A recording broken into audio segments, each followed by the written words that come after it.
בכל מה שיוכל לחשוב שהוא אמצעי לקרבה הזאת, ירדוף אחריו, ויוחז בו, ולא ירפאו, tout ce qu'un homme peut considérer être un moyen de cette proximité avec Akadosh Baruch Hu.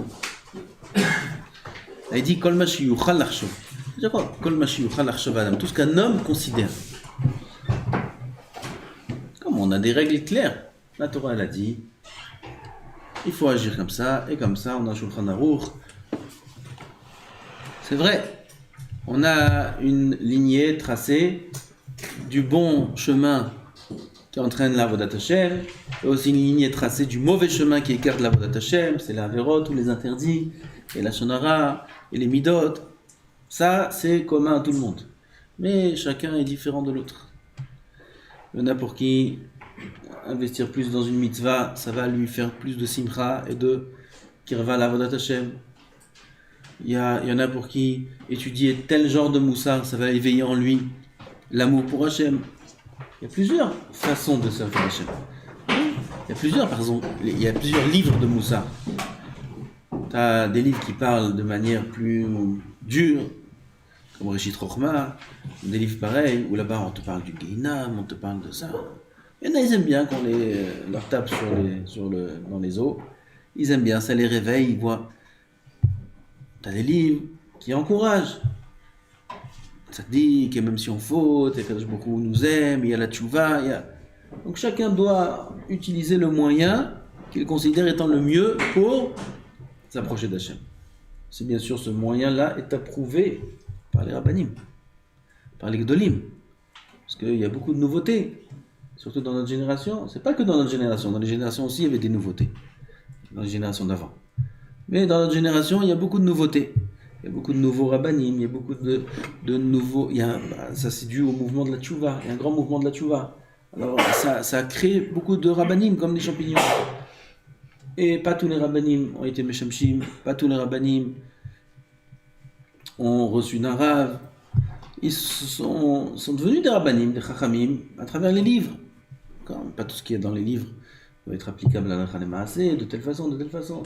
Alors il faut vadaï prendre un chemin qui est un chemin avec une transmission de maître en élève à élève depuis très haut.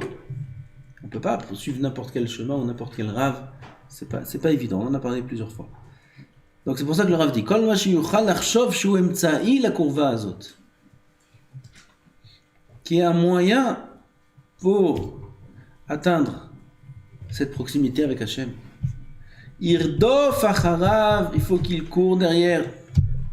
Veyochazbo, qui s'attache à cela. Velo yarpeo, qui ne lâche pas. Parce que parfois on s'attache à une bonne chose qui nous donne de l'encouragement dans la voie d'Hachem, et puis avec l'habitude, petit à petit avec le temps, on relâche. Non, il faut attacher et pas relâcher.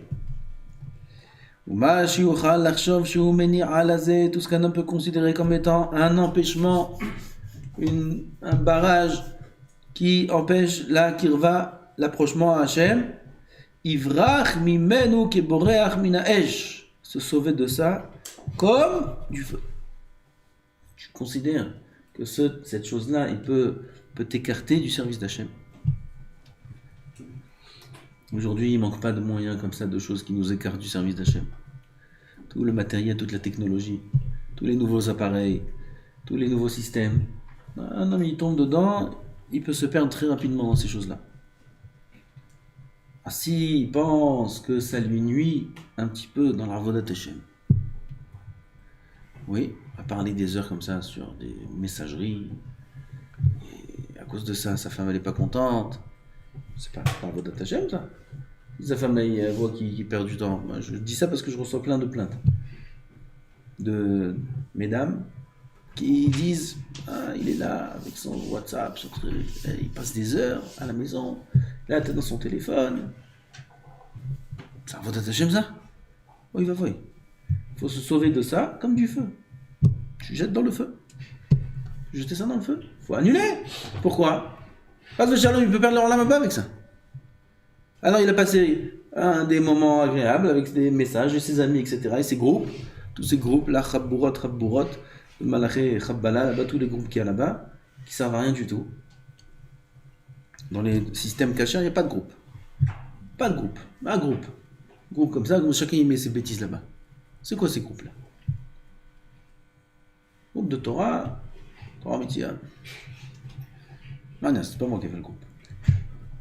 Ah, il est fait, c'est Mezaket Arabim, c'est comme l'Internet. Internet, ils te disent il y a des cours de Torah dans Internet. Il y a des cours de Torah dans Internet. Comment les rabbinim écrivent sur Internet et sur des sites comme ça et comme ça? Il y a de la Torah là-bas. Hein, monsieur le rabbin? Alors, qu'est-ce que vous dites sur ça? Ah, la couchée du siècle.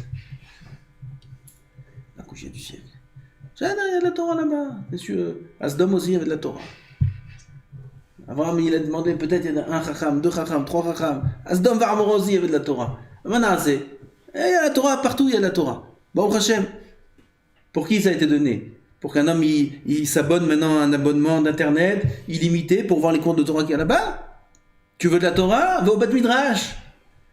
Va en direct, voir le Rav. Pas dans l'écran. Va, prends ta voiture, prends tes pieds, va au Bet Midrash. C'est là-bas qu'il y a la Torah. Bet Midrash, il y a la Torah. Alors, il veut se servir du fait qu'il y a la Torah en Internet pour se faire un éther d'avoir ces choses-là. Ah putain, la Torah, elle n'existe pas sur Internet. La Torah, elle existe au Bet Midrash. Kadosh Baruch Hu, il n'a pas donné la Torah sur WhatsApp, sur Facebook. Il a donné la Torah en réel. On était là, on a vu de nos yeux, on a entendu de nos oreilles, on a vu Moshe Rabbeinu, comme ça on a reçu la Torah, et comme ça de maître en élève, c'est devenu une transmission. Alors on est dans une génération maintenant où tout est virtuel. Tu peux voir des cours et tu peux parler à des gens, etc., avec des écrans. À tel point qu'une fois il y avait une Sheila, est-ce qu'on peut faire des Kiddushin par Skype? Kiddushin, Sheila dans les poskim. Est-ce que des Kiddushin par Skype ça marche? Il y a des villes, des îles qui sont perdues au bout du monde. Là-bas, il n'y a pas de rabbin, il n'y a pas de rabbanout, il n'y a pas rien du tout. Et t'as un juif et une juive veulent se marier al pi halacha. Oui? Comment on fait? Ben, Skype. Tu mets une caméra, un beddin, des témoins, tout. Il met la bague, vous voyez bien? Oui, arrête le coup d'achetli, ils mettent la doura devant la tac. Ça marche pas. J'ai là, il y en a qui disent oui, il y en a qui disent non, halacha ça marche pas. Halacha ça marche pas. Il y en a qui ont voulu permettre. Il y a des Gemara dans Gittin avec le reflet dans l'eau, Kiddushin par rapport au reflet dans l'eau. On voit pas directement, c'est qu'un reflet, le reflet de la lune, etc. Est-ce que ça s'appelle une vision? Ça s'appelle pas une vision. Faire Kiddush Levana en voyant le reflet de la lune dans l'eau. C'est une Gemara. Est-ce que je peux faire Birkat Levana en voyant le reflet de la lune dans l'eau? Birkat Levana, il y a un digne de Reya qu'il faut voir la lune. Ça s'appelle une Reya, ça s'appelle pas une Reya. Regardez tous les moyens de comparaison qu'on a, les Chachamim. Qu'ils ont les Chachamim. Tu peux trouver une source à tout. Même s'il n'y a pas Skype dans la Gemara, il y a ces notions-là. Halakha, ça marche pas. Donc on est dans une génération vraiment bizarre. Vraiment bizarre. Qui aurait cru un jour dans l'histoire au Bet Midrash de Rabbi Shimon Bar Yochai qu'il y aurait une chez l'appareil? Est-ce qu'on peut faire des Kiddushin par Skype? C'est quoi Skype? Il va lui expliquer qu'un jour, dans les générations à venir, les gens vont inventer un système. C'est de la magie, c'est de la magie. Il n'y a pas une chose pareille. Et ça existe, on y est. Voilà, on y est. Et tous les plus grands films qu'ils ont fait de science-fiction, bientôt ils vont arriver aussi. Le monde robot, le monde zé, le monde... Aujourd'hui, c'est fini, tout robot. Tout robot. Même les guerres, même les soldats, même les avions, il n'y a plus de personnes dedans, il n'y a plus de pilotes, ils font des... Comment ça s'appelle ces trucs qui volent là? Hein? Drone. Drone, il fait ça, drone, il amène la drogue aussi de là. Là, les drones, les histoires de drones. Il n'y a pas de douane, il n'y a rien du tout. La drone, directement. Là. Je crois que la technologie, ça fait avancer le monde. Ça a abîmé le monde. Aujourd'hui, bientôt, tout ce qu'ils ont vu dans les films de science-fiction quand ils étaient petits, ça va tout exister. Tout exister bientôt. Voiture sans conducteur, ça existe déjà. Bientôt, ça va être monnaie courante. Un conducteur qui conduit, quoi. Permis de conduire. Le code, de quoi tu parles? Le code, ça va être un livre de préhistoire, avec les dessins et tout. Ça va être comme ça, si on y arrive. Tout change. Tout le monde est devenu bizarre. Tov, Bekitso. C'est un sujet, moi je veux pas rentrer là-dedans. C'est un sujet, il faut être mis le bonnet dans ces choses-là. L'humanité, elle a perdu son sens. Il n'y a plus de sens à l'humanité, il n'y a plus de sens au travail, il n'y a plus rien du tout. Il n'y a plus besoin de travail. 50 ou 60% des métiers vont disparaître. Ça commence déjà à disparaître. Toutes les petits dos, tous les gens qui sont derrière les comptoirs, tous les gens qui sont... Ça, tout va disparaître. Tout devient automatique. Alors j'ai plus besoin de l'homme. Alors l'homme, il sert à quoi? L'homme, c'est une pierre. L'homme, c'est rien. Alors, après, quel plaisir on a dans la vie, quelle motivation on a. Il n'y a plus rien, il n'y a plus rien. Ils sont fous. L'humanité est complètement folle. On perd tout le sens du travail, le sens du service, le sens de l'amour de son prochain. Tout est devenu comme robotisé, tout. Nous, Baruch Hashem, on n'a pas bougé. À Israël, on est toujours avec nos mains, avec des tefilines. Une fois, j'étais avec quelqu'un et je lui ai montré comment on fait les lignes sur les claves du Sefer Torah des tefilines. Je vous ai raconté peut-être une fois. Et le Sefer Torah, on est obligé de faire des lignes pour écrire. C'est obligatoire. Même si quelqu'un il sait très bien écrire et faire une écriture très droite, c'est une halakha qu'on est obligé de faire un sirtout, ça s'appelle. Obligatoire. Comment on fait un sirtout? Alors je l'ai emmené une fois. Regarde, voilà, il y a un juif, c'est son travail. Là, il a une planche, une grande planche, il a le claf dessus, il a un ordinateur qui lui met la règle, et la règle, elle descend automatiquement avec l'ordinateur, et lui, avec la main, il a un poinçon, et il fait comme ça.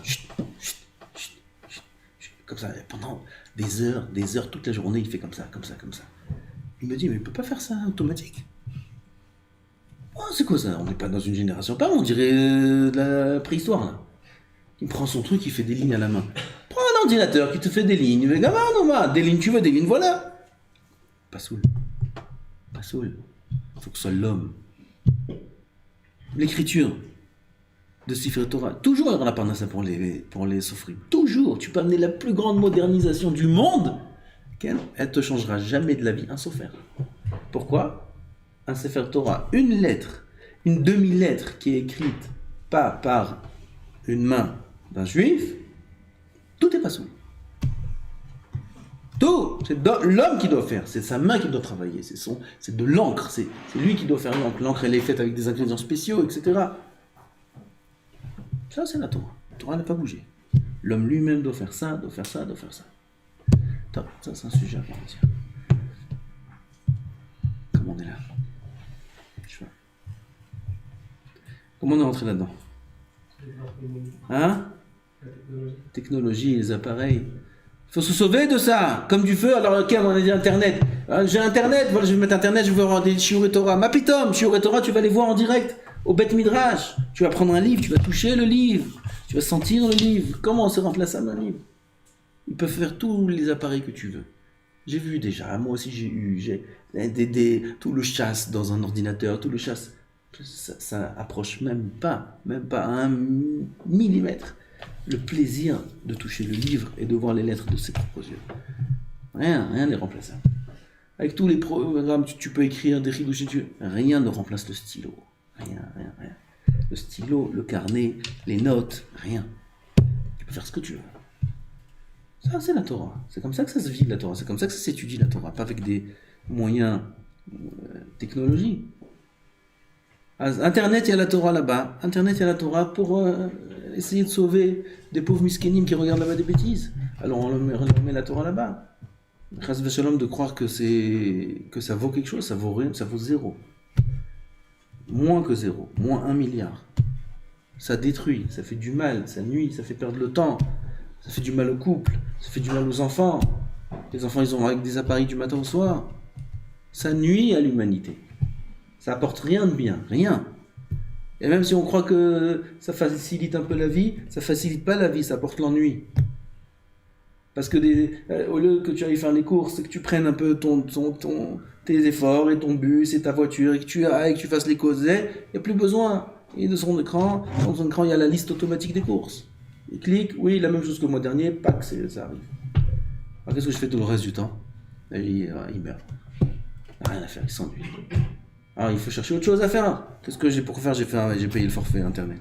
Alors mais on voit ce qu'il y a là-bas. Et il va d'une chose à l'autre, c'est pas bien tout ça. C'est pas pour nous, c'est pas pour un message.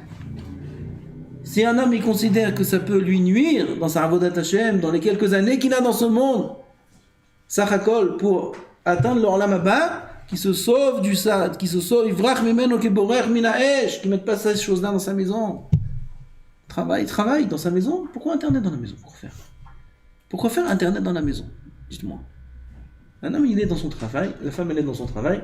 Là-bas, ils ont pour le travail, il y a là-bas. Pourquoi faire dans la maison? Qu'est-ce que tu fais avec Internet dans la maison? Pour que les enfants, ils aient accès à des choses et d'autres. Ça peut nuire à la voix d'Hachem? C'est pas chouette, la chon. Bah, que ça peut nuire. Ça peut nuire. Sauve-toi de ça comme tu te sauves du feu. Ivrach mimeno keborech minaesh. Il y a encore beaucoup à s'étaler sur ça. Et quand Inyan Shené Emar, je parle pas. C'est un peu dur de parler ces choses-là, parce qu'aujourd'hui, c'est une génération où tout le monde marche avec ça, tout vit avec ça. Les gens à la maison, ils peuvent pas allumer la lumière sans Internet.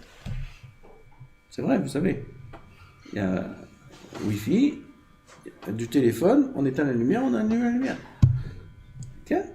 C'est une maison Chacham, Bait Chacham, maison intelligente. C'est-à-dire l'homme, il est devenu Ahmar. Mamash, c'est la maison qui est devenue intelligente. C'est un Chamor dans une maison intelligente. La maison, c'est devenu Chacham, Bait Chacham, ça s'appelle. Lui, il rentre, il prend son téléphone, il allume la lumière, il est à la lumière. Après, s'il est en voyage ou quoi, il a vu, j'ai laissé la lumière allumée. T'as pas éteint le four. Les chalotes, elles brûlent. Il éteint le four, il allume le four, il baisse les... ferme les rideaux, il ouvre les volets. Tout il fait aujourd'hui. Bait Chacham, maison intelligente. Laisse-moi appuyer sur l'interrupteur. Putain, allumer. Oublier la lumière allumée. Il rentre, il a oublié la lumière. Au moins, et lui, il est Chacham. Soit Chacham la prochaine fois, éteint la lumière. Adam Chacham.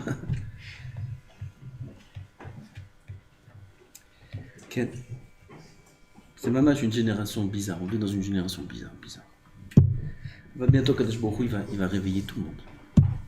Bientôt, Kadosh Baruch Hu va réveiller tout le monde.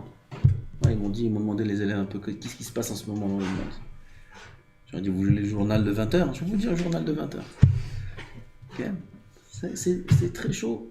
Là, en ce moment en Israël, c'est très très chaud. Très chaud. Ils veulent déclarer annoncer que Yerushalayim, c'est la capitale d'Israël. Comme ça, les Américains, ils veulent le faire. Ils sont tous en train de devenir fous là autour. Écrit tout le système de la police et de l'armée, ils sont en train de se préparer au pire. Au pire. Du sud, on est menacé, de Gaza. Du nord, Liban, on est menacé. Toutes les guerres qu'on a eues avant, en Feret, Yetsuka, Vetsuketan et tout ça, c'était des lance-pierres. C'est de la rigolade, des 3-4 missiles qu'ils ont jetés, il n'y a pas eu un ézec. Tous les missiles sont tombés dans des terrains vagues. Okay. Là aujourd'hui, la prochaine, c'est fini. Ils tremblent de peur. L'armée en Israël, ils tremblent de peur de la prochaine guerre. La prochaine guerre, c'est plus des petits missiles qui lancent de Gaza et si ça tombe sur un toit, ça fait un trou dans le toit. C'est tout. Trou dans le toit. Les gens, ils sont dans la pièce à côté. Ça peut pas percer un mur. Une chambre abritée. Ça suffit. Ken, ça fait un trou dans le toit, c'est tout. Ken, le toit, il est un petit peu comme ça, c'est tout. Les prochains, c'est pas ça, c'est fini ça. Ça, c'était quand c'était des enfants. Là, c'est plus des enfants. Là, ça devient sérieux. Ils ont des centaines de milliers de missiles qui sont dirigés sur Israël, déjà prêts. Centaines de milliers. Dans le nord. Dans le sud, ils sont un peu moins développés, mais ils sont pas mal déjà. Mais dans le nord, au Liban, des centaines de milliers de missiles dirigés du nord au sud. Tout Israël. Là-bas, il y a l'Iran. Ils sont au Liban. Ils préparent leur base militaire. L'Iran, ils sont puissants. Ils ont une puissance militaire très grande. L'Iran, c'est bientôt la bombe atomique, s'ils n'ont pas déjà. Bref. C'est chaud, tout ça. Ça chauffe. Et quand l'alarme va sonner, les gens ils vont oublier leur téléphone, leur Bait Chacham, leur internet, leur truc. Ils vont tout oublier, tout. Ni WhatsApp, ni rien du tout. Putain, mais ils vont se rendre compte de la réalité. La réalité, il y a un danger. Il y a qui? Il y a Hachem. C'est tout. Il n'y a que Boré Olam. Il n'y a que Akadosh Baruch Hu. Mais comment Akadosh Baruch Hu il va dévoiler cette existence-là, cette réalité, qu'il n'y a que lui qui est vrai? Que les gens vivent dans un rêve où ils croient que le système il est entre leurs mains, avec leur téléphone, avec leur appareil, ils peuvent tout faire, ils croient que tous c'est des patrons. Il faut sortir de ce rêve. Comment Akadosh Baruch Hu il va sortir les gens de ce rêve? Par la peur. Il n'y aura rien, mais il n'y aura rien, Israël, il n'y aura rien du tout. Mais il y aura une grande peur, c'est écrit dans le Navi. Une très grande peur. Une peur terrible. Qui va faire que tout le monde va être dépourvu de ses moyens et se retourner que vers Hachem. À part Hachem, il n'y aura rien dans le monde. Et à partir du moment où toi, Israël, se retournera vers Hachem tous ensemble, là, il y aura la venue du Mashiach. À ce moment-là. Mais ce scénario-là va arriver à un moment ou à un autre. Si c'est pas demain, c'est après-demain. C'est là, ça va arriver. Ce monde, il ne peut pas tenir cette situation, il ne peut pas tenir éternellement. Il n'y a pas de shalom. Ça n'existe pas, shalom. Tout le monde a fait Yehush du shalom. Tout le monde. Shalom, shalom. Nous, on savait déjà. Dans la Torah, c'est écrit Halacha, Vaishakeu. Il y a Esav, il a embrassé Yaakov. Il y a plein de points sur Vaishakeu. Vaishakeu, il a embrassé, il y a des points de partout. Des taches là-bas dans le Sefer Torah. Makara, Esav, il a embrassé Yaakov. Makara, tu peux pas dire normal? Non, il y a des points partout là. C'est quoi les points? Ça a été obligé de faire un drache là. Quand la Torah, elle met des points sur chaque lettre, tzach lidrosh. Il y a un problème là. Dans ce bisou là de Esav à Yaakov, il y a un problème. Quel problème? Amar Rabbi Shimon. Rabbi Shimon Bar Yochai nous dit, Alachai Esav sonné le Yaakov. Esav haït Yaakov, déteste Yaakov. Alacha, il dit. Ça veut dire que c'est impossible d'avoir le shalom. Oui, nous, ça on le sait, ça fait des milliers d'années déjà. Toutes les tentatives, c'est des blagues. Les Chachamim, ils se moquent de ça. Quel shalom entre celui-là et celui-là, Abou Mazen, Abou Boubou, Abou Zé. Avec qui tu veux faire un shalom? Avec des gens qui sont dirigés par un sar, par un ange, que cet ange-là, c'est l'ange d'Esav. Il veut qu'une chose, c'est tuer Yaakov. Avec qui tu veux faire le shalom? Tu crois que c'est avec eux, des personnages? Tout est dirigé par des anges. Et les anges des nations, dans le ciel, il y a la guerre. Comme ça la Gemara dit. Qu'on demande qui a la paix, on a vu ça dans la Gemara. La paix entre les anges dans le ciel. Parce que quand il y a la guerre entre les anges dans le ciel, il y a la guerre en bas. Donc nous, on voit ces politiciens qui sont limités à un corps et à leur esprit tout petit. Et ils croient que par leur petite intelligence, ils vont réussir à faire le shalom. Mais ils ne savent pas que les nations sont dirigées par des anges. Et eux, ils n'ont pas accès aux anges. Les anges entre eux, c'est eux qui dirigent. Et ces anges-là sont dirigés par Hachem. Et quand Akadosh Baruch Hu, il va dire à l'ange du Hamas, et à l'ange du Liban, et à l'ange de l'Iran, et à l'ange de tous ce qu'il y a autour de cette petite terre d'Israël, il va leur dire, faites ça, et bien ils vont faire ça. Il va mettre dans le cœur de leurs dirigeants d'agir, de lancer, de tirer. Et avec qui tu veux faire shalom? Alors quand Rabbi Shimon te dit Alacha Esav sonné le Yaakov, comprends que ça marche comme ça, accepte. C'est impossible d'arriver à une paix avec aucune nation. Aucune nation, c'est impossible. Alacha Esav sonné le Yaakov. Bazman azé, nichmeru achamav, Esav il a vu trop d'argent, peut-être, je vais te faire un bisou. Avec tout cet argent-là. Alors, ça l'a amadoué un petit peu, à ce moment-là. Mais en règle générale, jamais de la vie il peut y avoir du shalom. Tôt ou tard, ça va arriver ce qui est écrit dans les textes. Et ça va faire en sorte que le choc va être fort. Pour qui? Pour ceux qui se sont détachés du Hémet. Ceux qui sont détachés de la réalité. Ceux qui ont vécu dans un monde virtuel. Il y a tout virtuel, il y a la pièce virtuelle. Ah, ça c'est un grand business, ça. Bitcoin. Pièce virtuelle. Ouais, là, il y a des pièces qui n'existent pas, il y a de l'argent qui n'existe pas. Et il coûte très cher. Ouais, il s'est monté à très très cher. Ceux qui ont investi un petit peu il y a quelques années, c'est devenu milliardaire. Milliardaire virtuel. Tout est virtuel. Même l'argent est virtuel, tout est virtuel. Jusqu'à aujourd'hui, je n'ai pas compris comment ça marche. Qu'est-ce que c'est de l'argent virtuel? Je paye quelque chose que j'ai pas, j'achète avec quelque chose qui n'existe pas. Et... Non, j'ai pas, même pas envie de savoir comment ça marche. Ça m'intéresse pas. Ah ben, tout est faux.